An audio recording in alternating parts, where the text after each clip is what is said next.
tonight, a promising deal for Labrador's mining industry. That story and... It's cold and flu season again, but that might not be the only virus you're fighting. There's the RSV or respiratory syncytial virus. We still have pertussis, which is actually a bacteria, not a virus. I'm Layla Baudouin in Brook, and I'll have that story coming up. It was hard. I started this, I thought I had the idea, but it took 4 years and working with industry and building 20 prototypes to get there, and we're just doing that now. A local company hopes its ladder design will keep people safe when heading up. This is CBC Here and Now.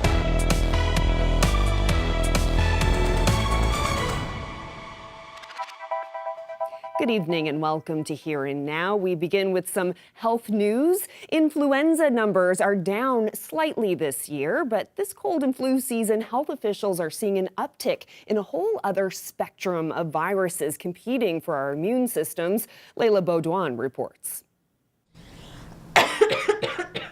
A familiar sound this time of year, but what's causing it and making it stick around so long? COVID-19, there's the RSV or respiratory syncytial virus. We still have pertussis, which is actually a bacteria, not a virus, that's causing some of the infections. Wait, there's more, like HMPV. A human metapneumovirus is kind of a mouthful. Spreading like the common cold, the World Health Organization says it can make people very sick, ranging from cold to pneumonia symptoms. It's not one of those viruses that public health deems notifiable, but one to keep a close eye on regardless. There were around 12 detections in the last week of December. And then there were 14 detections reported in just the first week of this year. Traditionally, you might have thought of flu season as in the wintertime or back to school, but lately we've been kind of seeing that it's just all year round. That spectrum of viruses has created a demand in shops like this natural health store. More people are coming in more often, desperate for remedies. Mucus is a big one. A lot of people looking for relief from mucus. That's congestion, one of the symptoms heightened in recent years. Respiratory viruses and bacteria, including Mycoplasma pneumonia bacteria, that can provoke an annoying cough or become more serious, especially for populations like seniors. People need to go see their provider if they're having those serious symptoms, because it can lead to hospitalization, it can lead to death. And so again, if you're having that difficulty breathing, chest pain, those things, it's important to see a healthcare provider. Public health says they continue to see an uptake in these respiratory viruses and bacteria, something they monitor through ER intake and lab results, reminding people of those self-protection steps. Washing your hands with soap and water, if you're feeling sick, staying at home, and potentially wearing a mask to protect yourself and others, especially if there's vulnerable people around you. Layla Baudouin, CBC News, Brook. Well, it's not just the season of sickness. For some, this is also dry January. And now there might be another reason to refrain from drinking alcohol. The U.S. Surgeon General issued an advisory earlier this month calling for warning labels on alcoholic beverages, which he called a leading preventable cause of cancer. And while the guidelines for alcohol intake in this country changed 2 years ago, some say messaging from the U.S. is drawing renewed attention to the issue. They've dramatically changed all of that because even one drink will increase your risk. So now they're saying 0 drinks is no risk. 2 drinks per week is what they call low risk. 3 to 6 drinks per week increases your cancer risk. And 7 or more drinks a week is now bad because it increases cancer, heart attacks, and heart disease, and strokes as well. So basically they're saying aim for 2 drinks per week, not, all these extra ones that we used to talk about, and 0 would be better. The World Health Organization calls alcohol a class 1 carcinogen, which means that it has been shown to cause cancer, and they say there's no most safe amount. But of course, nobody paid attention to those warnings. Well, an aerial search is now underway for a missing woman in Nain. Elizabeth Jarasi has been missing since December 30th. The RCMP says bad weather has prevented aerial searches until Sunday. 2 planes completed a search over Nain at that time, and another aerial search happened today. Police dogs, as well as Nain Search and Rescue, have also been combing the area for Jarasi. The 51-year-old woman with short black hair was last seen wearing a black toque, black cardigan, gray t-shirt, black pants, and black boots. Well, in other news, it's what's being called a milestone deal. 2 Japanese companies are buying a 49% stake in Labrador West's Kami project. The deal will inject $245 million into the proposed project. Champion Iron, an Australian company overseeing the iron ore project south of Wabush and Labrador West, is celebrating the deal's potential, as they say it's beneficial for both the region and the fight against climate change. The deal was initially announced in late December. The Kami project has not yet passed its feasibility study. Steel is about 10% of global emissions every single day. And that's almost as much emissions as all the cars on the road every single day. We're helping a lot of governments globally and a lot of companies in the steelmaking process try to reduce emissions. And projects like Kami can produce a product that's very rare, a very high quality iron ore that can enable steelmakers to produce steel without coal and really decarbonize a heavy industry. The reality is the iron ore that can qualify to make steel without coal, there's only about 5% of the global supply that can qualify. And that's all about what's in the ground. So if the geology has the right elements in it, then you can upgrade the material to the kind of quality required. So we do see that there's a sizable opportunity here for people in the region to grab. Well, 2 local inventors hope their product will also be a big deal, and they say it could soon be making the world a little safer. After almost 4 years and 20 prototypes, St. John's company Ladder Spike plans to have its invention on store shelves this year, and not just in this province. We got a first-hand look at how it works. Why didn't anybody think of this before? I've been asked that question every single day. Every time I show this, it's like, why hasn't this been shown? And honestly, it was hard. I started this, I thought I had the idea, but it took 4 years and working with industry and building 20 prototypes to get there. And we're just doing that now, so it took time. Hey, I'm Jordan Spencer. I'm the CEO and co-founder of Ladder Spike. Hi, I'm Dale Keane. I am co-founder and COO of Ladder Spike Inc.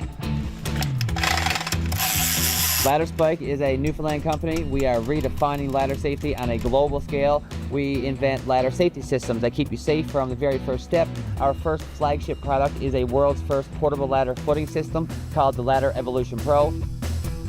Every ladder needs a level and stable surface while being securely anchored. We're leveled here, we're stabilized on our ladder safety shoes, and we're going to pull off our last step of being secured on the bottom before we climb today. Whether you got a wooden ladder or a fiberglass ladder or an aluminum ladder, you can switch our system to it very easily with our quick connect mounting brackets. Once you're done on the bottom, level, stabilized, anchor, you climb to the top, and then you mount at the top of the ladder as well.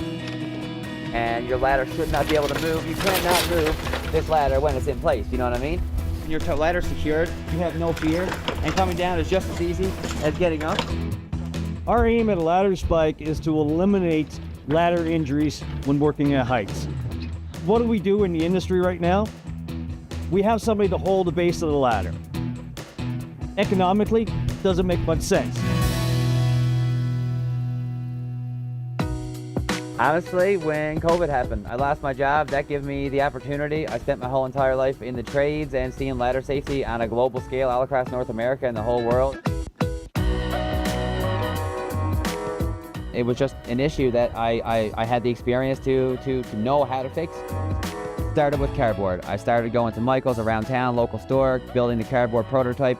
What we have now today took 20 prototypes and 3.5 years to develop. We started building our company at the Genesis Center, and we're still there today in their enterprise program, developing commercializing our product. There is absolutely nothing in the whole entire world. We are patented, we are commercializing a patented product, and we're so happy about that. Right now, we're raising capital. We are looking for our first big investor so we can hit the ground running and we can fulfill all those awaiting customers from all across North America. I cannot wait to see my product everywhere. All I imagine every day is yellow straps on top of every truck and every van all across the whole entire world, and everybody sees Ladder Spike everywhere.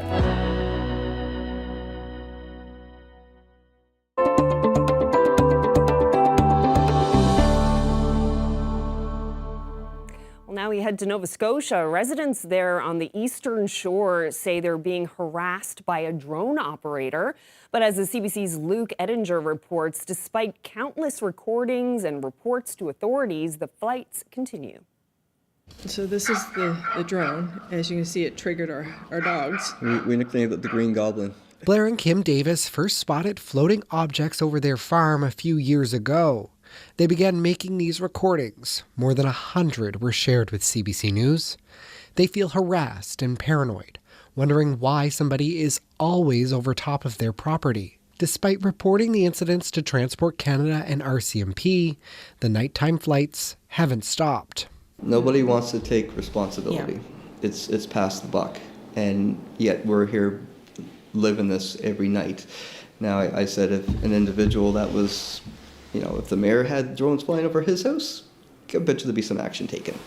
But because I'm not as important, or that's the way I feel, that I'm not a high priority, but if someone with authority had this going on, it would be dealt with very quickly. Not all drones are made equal, and that really matters when it comes to enforcement, which can result in fines or jail time.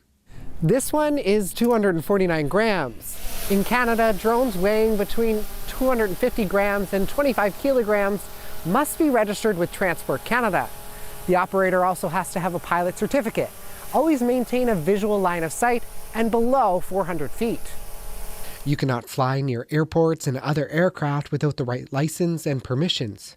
Pilots also have to respect relevant sections of the criminal code and follow privacy guidelines.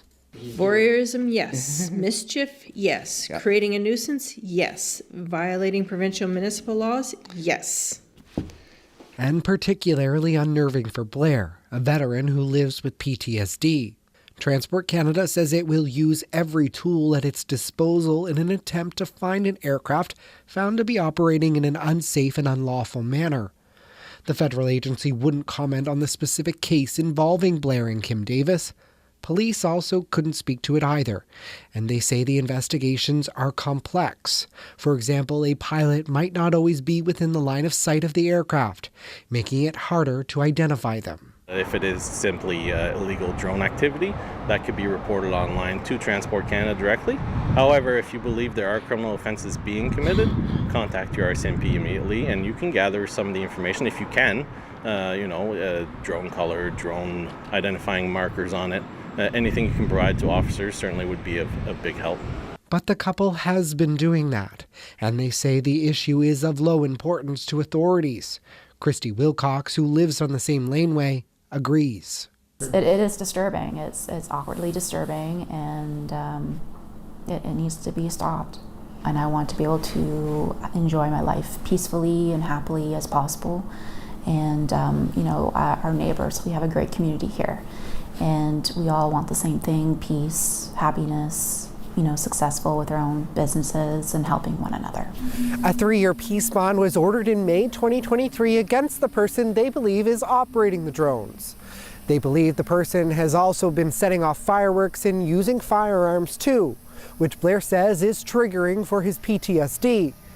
The peace bond, however, does not include the use of drones in the area. Luke Ettinger, CBC News, Halifax. Well, if we take a look at what's happening out there across the province, not a whole lot from yesterday. We still got that area of low pressure offshore.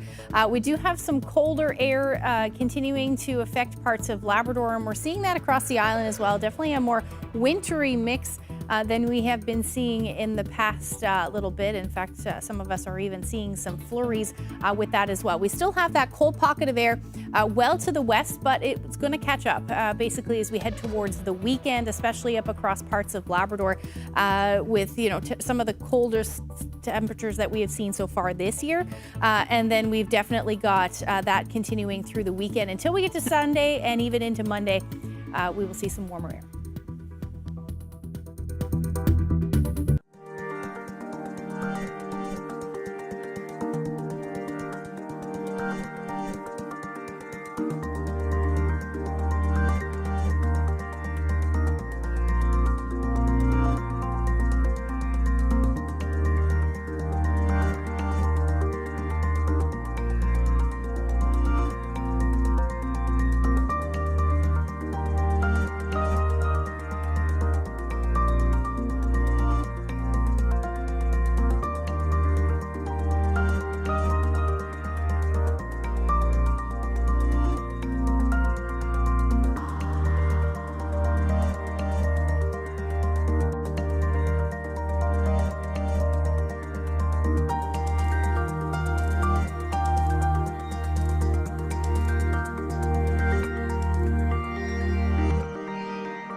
A story of resettlement from Fair Island, why they decided to leave and how they made the move.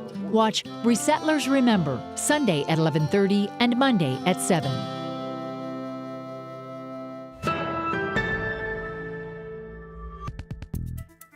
Well, part of the Corner Brook skyline is a much more vibrant place these days, and that's thanks to a new mural. It was created by a visual artist from Shahajit, and we caught up with her to hear the story behind it. Hi, my name is Melissa Tremblett. I'm a visual artist currently operating out of Elmastaguk in Katmaguk, which is the Bay of Islands area of Western Newfoundland. In the summer of 2022, I was part of the first Indigenous artisan residence for the Grenfell campus of Memorial University. And during that residency, I created a mural, which was now installed on the front of the Fine Arts balcony at Grenfell and Corner Brook. The mural is inspired by Innu caribou coat designs, and there's lots of geometric and there's lots of organic sort of shapes on there. So on the bottom, there's lines of yellow, there's lines of red, there's lines of blue. So as you go up, the pattern changes and it's all horizontal. So there's lots of cross-hatching in it that was used as a fill in a lot of the jackets. Newfoundland and Labrador is traditional territory of the Mi'kmaq, the Innu, the Inuit, and the Beothuk. So I think it's very important and very significant to have that representation in a public space on a government-funded building. And it is the first mural that is put up, so it was just a plain balcony before for many, many, many years. So to have my work on it is incredible. You can see it from down the road, you can see it from certain parts in Corner Brook, like it's so vibrant and bright and large. It's really incredible. Well, staying in Corner Brook, where a new clothing store has recently opened its doors, Contour Clothing is the dream of a woman from Sri Lanka, and that's now become a reality. Hello, my name is Roshane Mendes, and I'm the owner of Contour Clothing Boutique here in Corner Brook. When I came to Newfoundland in 2018, I came for my master's. I got a scholarship and I came because I already had my MBA in my home country, so that's how I got a scholarship here. And you know the weather in Corner Brook, it's like, I used to wear like fleece leggings, kind of like the entire year because summers were also like too cold for me at that time. So it was like fleece leggings and sweatshirts and stuff like that. I kind of missed like my fashion sense that I had back in my home country. So, and I felt like there is no local designers or designer wear stores available in Corner Brook. So I thought, okay, I'm going to do something for myself and take the maximum use of what I learned. And that's when I started the online clothing store in 2020 during COVID. For me, I'm like a huge fan of sustainability clothing. Like I love cotton and linen products personally because it's good for your sensitive skin, and plus we always wear cotton and linen back there because it's breathable and all that good properties in it. So I wanted to first start off with like spring summer collection. And that's when I knew like pants would be a go-go because a lot of people love pants. And I feel really good because when you start online, like as a newcomer, not everybody knows about your business. Like at that time, like I hardly know people around, and not everybody would share your Facebook pages and all that stuff because they don't know you personally, right? And they don't know that a shop exists. It's just online and there are so many scams around, and not everybody would think that it is credible when it's like an online store only. So I thought, like, especially in the Newfoundland context, I like that community feel. That is what like prompted me to, open my own store. And I thought, okay, I'll take the risk and go for it. Let's see how it goes, yeah. Well, we're nearly 2 weeks into 2025, but we still wanted to share this video with you. It's a bird's eye view of New Year's Eve celebrations on George Street, posted to YouTube yesterday by freelancer Chad Sharp.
Ooh, check that out. This is not something you see every day. If you look to the right of your screen in this video, you'll see an aggressive plume of dust. Yeah, the homeowner's security camera captured this scene back in July, and they sent samples to the University of Alberta, and this week it has been confirmed as a meteorite. Yes, it's being called a first for PEI, and people are dubbing it the Charlottetown Meteorite. That was quite the bang, too.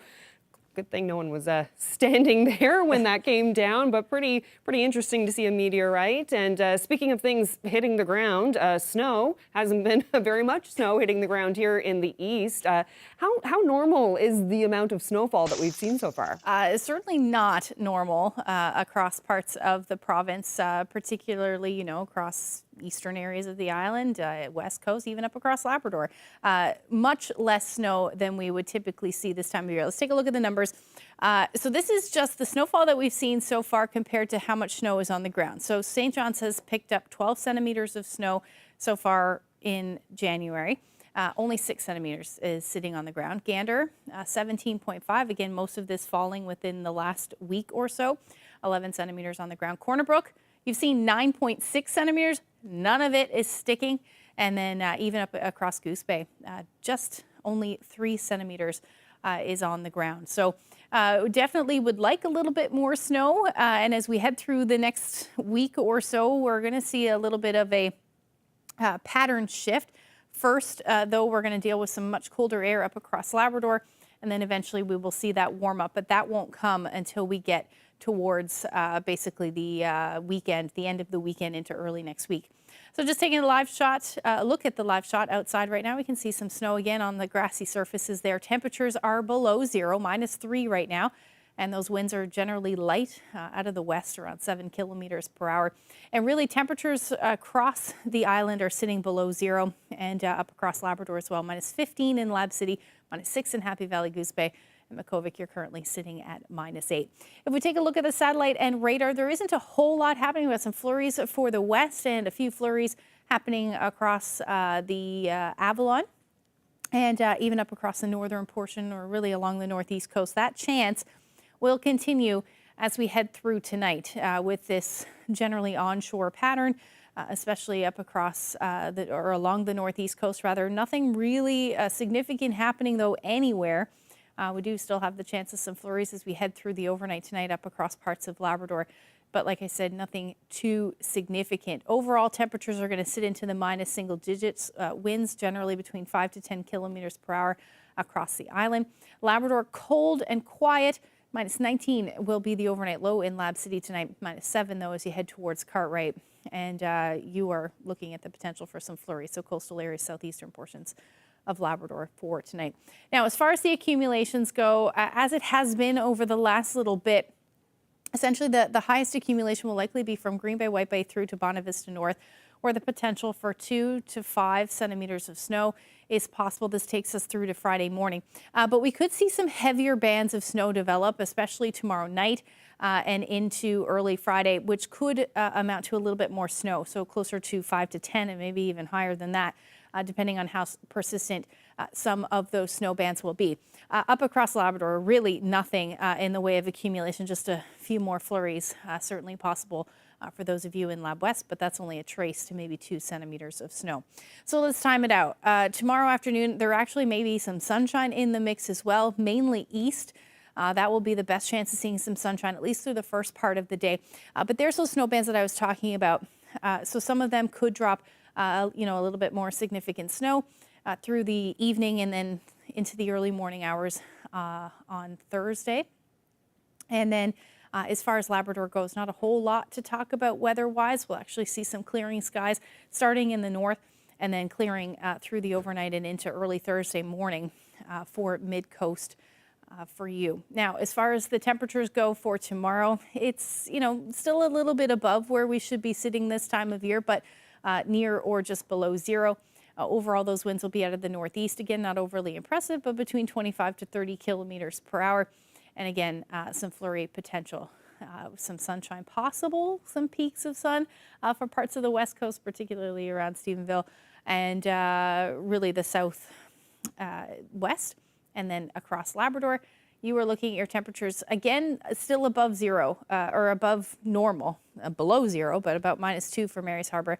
A chance of flurries for the southeast, and then otherwise just some cloud cover, some peaks of sun in the mix there as well. But we're going to hang on to those -10 temperatures, especially further west.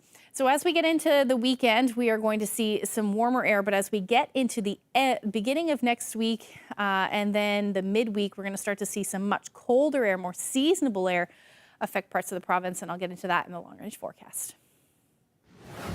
The recommendation is 0 is great if you can get there. If you can keep it to 2 per week, that would be good. And just slow things down.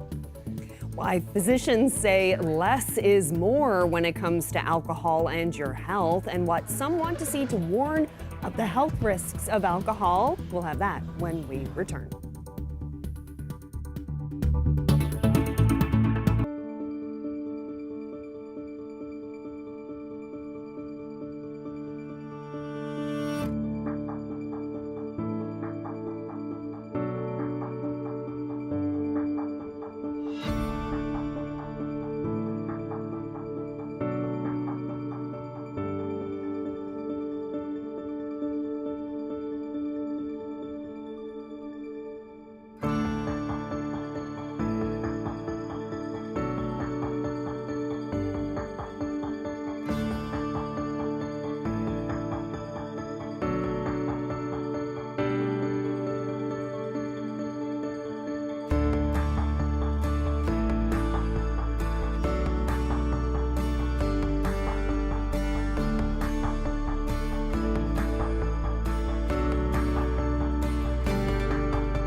So here's what we've gathered from talking to local residents.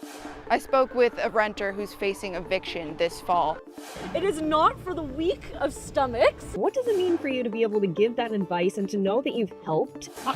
Don't look down. If this is something that you didn't know about, let me tell you. Heather Gillis, CBC News, Happy Valley Goose Bay. St. John's. Corner Brook. Shaji, Innu First Nation. Grand Falls, Windsor. New West Valley, Newfoundland and Labrador.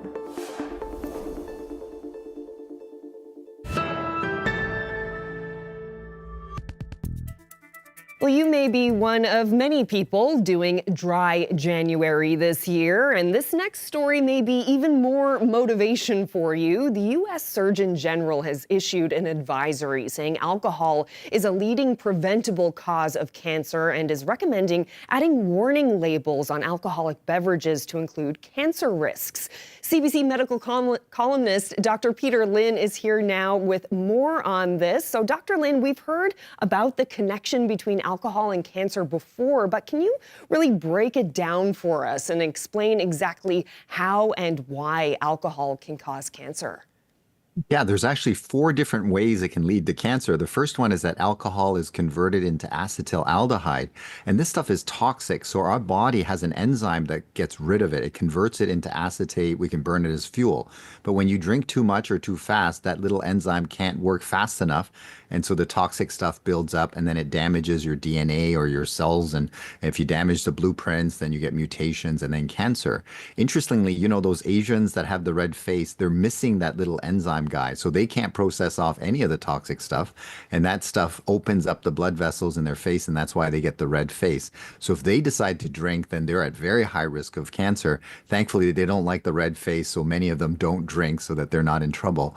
Alcohol also creates free radicals. This is oxygen that is 3 of them. Normally O2 is what we're thinking about. That's very stable. O3 is not stable. That third oxygen is trying to grab a partner and it'll grab it from your DNA or from your cells, again, causing mutations and then cancer.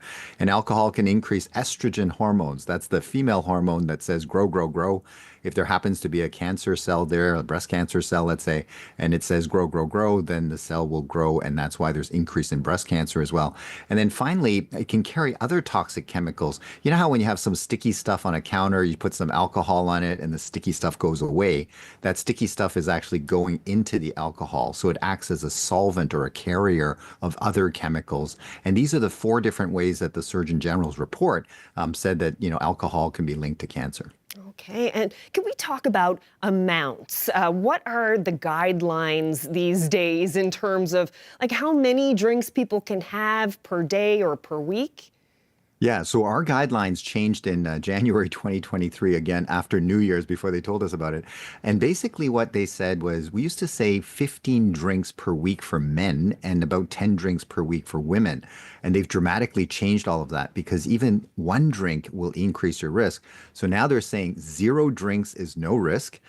2 drinks per week is what they call low risk. 3 to 6 drinks per week increases your cancer risk.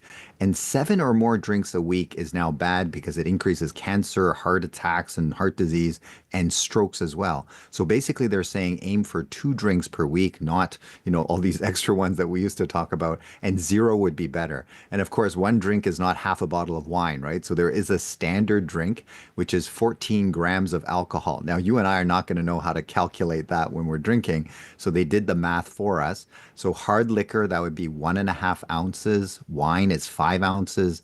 And beer that says 5% alcohol, let's say, is 12 ounces. These all have the same amount of alcohol, and they would like you to not have more than 2 per week. And the World Health Organization calls alcohol a class 1 carcinogen, which means that it has been shown to cause cancer. And they say there's no safe amount. But of course, nobody paid attention to those warnings. So having the Surgeon General kind of focus in on cancer, and it's kind of like having a big megaphone kind of yelling out the message, that will be helpful for the world and also for Canada as well. Mm-hmm. Yeah, it certainly sounds like it's getting much more serious. If someone does choose to drink, though, what is some advice on how someone could do it safely? Yeah, so first of all, there's groups of people that shouldn't drink, right? Pregnancy, breastfeeding, people with liver problems, addiction, if you're driving, machinery, no alcohol around. But let's say for the rest of us, as you were saying, dry January or New Year's resolution, less is better and slower is better. So slow it down to allow your liver to process off those toxic chemicals for you. And because when you drink really fast, sometimes your liver can't keep up, and then you might not even process any of the alcohol. So when we say we can measure your blood alcohol level, it means that your liver couldn't keep up. And so now you've just got raw alcohol going into your bloodstream and then going to your brain and doing bad things. So slow things down, have food in your stomach that'll slow down the absorption, and also avoid that automatic top up. When the waiters or your friends come by and they see your glass is half empty, they just top you up. You tend to drink more. There was an experiment that they did with a bowl of soup. So under the table, there's a hose that could refill your bowl of soup without you knowing it. And the people drank 40% more soup because every time you look down, there was more soup, you would drink some more. That's the same thing with your glass of wine. You see that it's full, you're going to drink some more. So no automatic top-ups. And always ask yourself, are you there at the party for the alcohol or for the people? If it's for the people, then focus on the people and just hold the beer or wine kind of like a prop in a movie scene that you're shooting, right? You don't have to drink from it. There's no need to say that I'm cutting back or anything like that. Just hang on to the same drink the whole night long. And that way, nobody will bother you. Your liver will thank you and your brain will be able to remember what a wonderful time you had. So it's kind of like a win-win situation. So you can nurse that one drink and therefore cut down on the amount that you're drinking automatically that way. Some great advice there. I remember a time when they used to say that a glass of red wine was good for you. So I guess those days are over. Yes, and then people started to try and drink, and then one led to two and three. So far, what they've said is that there's really no benefit of it in terms of, trying to be healthier. And so now the recommendation is 0 is great if you can get there. If you can keep it to 2 per week, that would be good. And just slow things down to let your body sort of take care and handle it as it comes in. Okay, some people might be a little bit disappointed by this, but really appreciate your time, Dr. Peter Lynn. Thank you so much. Thank you very much, and have a nice dry January.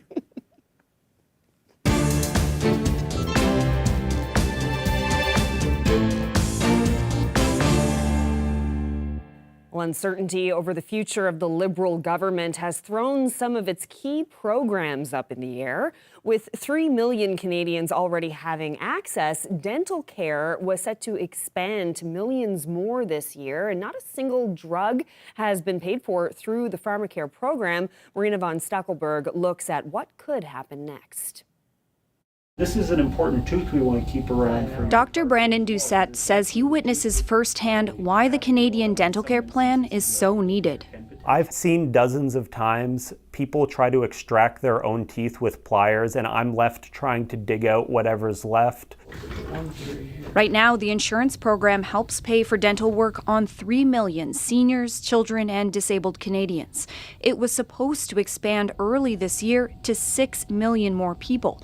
But so far, that hasn't happened. I absolutely do think that this program is at risk of being cut, especially if we don't get all 9 million people signed up for the program before the next election. Do you think you're going to be able to expand it in time before we're in an election?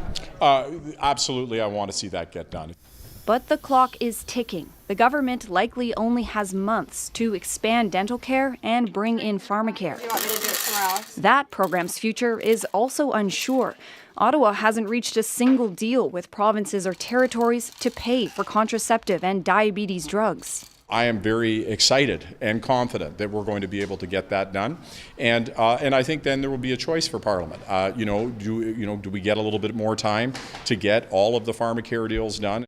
The NDP supported the Liberal government for more than 2 years in return for bringing in dental and pharmacare. All the tools are there for this Liberal government to implement things immediately. The New Democrats' health critic says his party won't be giving the Liberals any more time. Peter Julian says even with Parliament prorogued, the legislation and money has already been approved. There is no excuse for delay on this. The question now, what will happen to both programs after the election?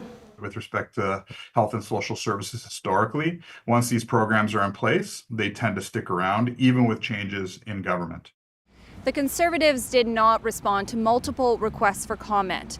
The party has openly criticized the Liberals' dental and pharmacare programs, but the Conservatives have never said if they would keep, change, or outright cancel the programs if they win the next election.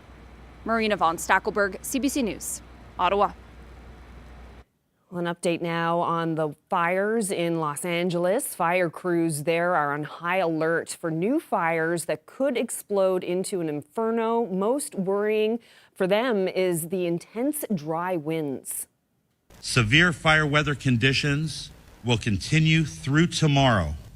The worst winds are predicted today for the late afternoon and into Wednesday.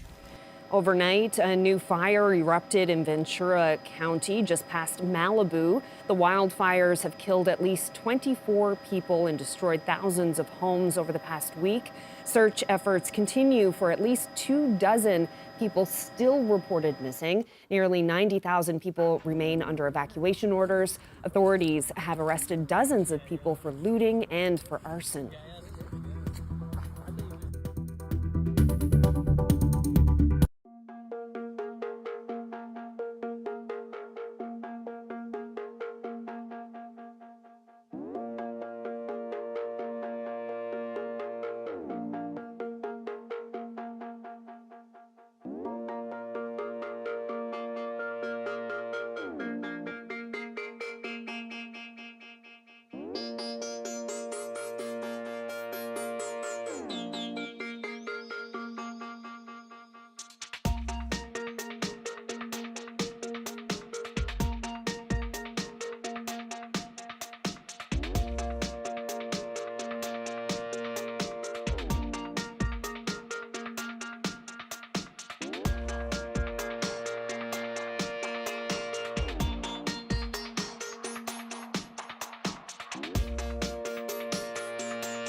While most of the province is still waiting for the first substantial snowfall of 2025, folks in Labrador West have been on the cross-country ski trails since the end of October. Outdoor enthusiasts of all ages have been taking advantage of the snow at the Menahek Nordic Ski Club.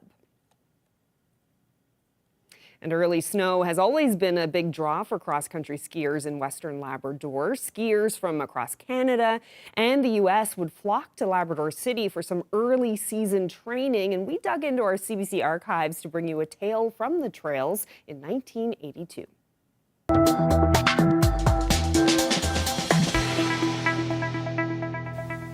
Labrador City is probably best known for iron ore, and rightly so. It's one of the country's largest iron ore producers.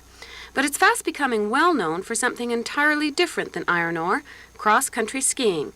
And that's because it's the home of one of the best cross-country ski trails in North America. The trail is a 15-kilometer run that was built last summer and designed according to international standards. It cost about $60,000 and was paid for by private groups and by the Newfoundland and Labrador Winter Games Committee, who plans to use it at the Games this March. But that's not the only event the trail is being used for. Last November, members of the Canadian and U.S. national cross-country teams spent a month training here, and they loved it. Loved the design, the ample amounts of snow for that time of year, and the beauty. It's very important to ski in a beautiful trail like that, because we are all the time in the same place. We did all the time the same 15, the same 7.5, the same 5, and if it's the trail are not very interesting, after 2 weeks we are tired and we take more rest just because of that. The Canadian team now plans to have a permanent training camp here each fall. We would like to come in each fall, because it's the best place to ski in North America, and the best snow and the best condition, the temperatures all the time good, not too cold, not too warm. It's very good. But there's more. The North American Cross-Country Ski Championships are scheduled for the area in early '83, and provided a sponsor can be found, the final race of the 1983 World Cup will probably be held here as well. It's all part of an all-out effort to turn Labrador City into a hotspot for cross-country skiing. The man behind this effort is Colin Jardine, manager at the Iron Ore Company of Canada and cross-country ski enthusiast. According to Jardine, if Labrador City plays host to the '83 World Cup, it will become a recognized cross-country ski center, and the benefits to both the community and the Iron Ore Company will be tremendous. For the company, the publicity that will come with the world-class event may just help in recruiting workers to the area. It's very difficult when you're recruiting people to come and live in the North, because their picture of what the North is what it really is, are two different things. Now, if we can show the outside world what Labrador really is, which is a tremendous place to live, then naturally this should start to attract more Canadians to go north. For the community, well, there'll be increased tourist activity and benefits for the homegrown athletes. With a world-class competition and all that goes with it, local cross-country skiers will have a real opportunity to develop. Initially, when people are beginning, and novice skiers in particular, are beginning their skiing, they learn through mimicking, and there's nothing quite like having good models to mimic. Those models are now your national ski team skiers and people of Olympic and world-class caliber. You create for opportunities and exposures for the athletes, and hopefully over a period of time that one gold medalist or that one national champion or international champion will shine through. But for Colin Jardine, the ultimate benefit of holding the World Cup cross-country ski race here is this. The publicity surrounding the event will give the rest of the world a glimpse of what Labrador City is really like. The average picture of Labrador is harsh, cold, blizzards. Well, there's a natural beauty to Labrador, the scenery, the nature, and I would like people to see it. Catherine Wright, CBC News in Western Labrador.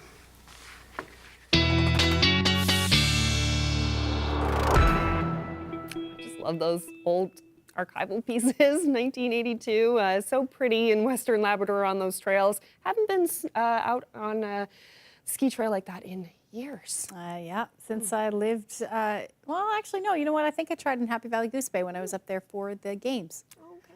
That's right, I did. I haven't been on skis in a while. Yeah.